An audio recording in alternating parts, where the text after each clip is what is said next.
तुम्हें वो कलर्स याद हैं जो तुम्हें बहुत पसंद थे? तुम्हारे लिए ढूंढ लिए हैं मैंने, वो लेकर आऊं मैं?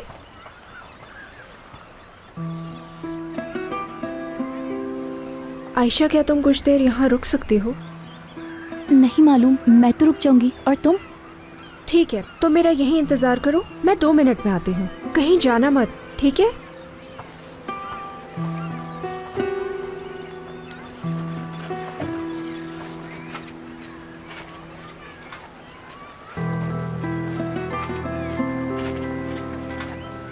हमें अकेले में बात करनी होगी। तुम थे कहाँ बताओ मुझे? ना मेरी कॉल्स का जवाब दे रहे हो, ना ही मेरे मैसेजेस का जवाब दे रहे हो, और अचानक से यहाँ आ गए जैसे कुछ हुआ ही ना हो।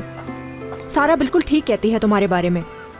मैं पूरी रात हॉस्पिटल में था, इसलिए तुम्हारी किसी भी कॉल का जवाब नहीं दे सका। माफ करना मुझे। क्या मतलब हॉस्पिटल? तुम ठीक तो हो ना? क्या हुआ है तुम्हें?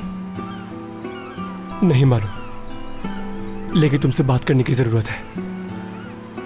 ठीक है, मैं पहले आयशा को छोड़ाऊं, फिर हम कहीं चलते हैं। आयशा, चलो चलें। तुमने तो 2 मिनट रुकने का कहा था, लेकिन तुम मुझसे बात करने लग गई। हाँ हाँ, 2 मिनट कहा था, लेकिन बात कुछ लंबी हो गई। सॉरी।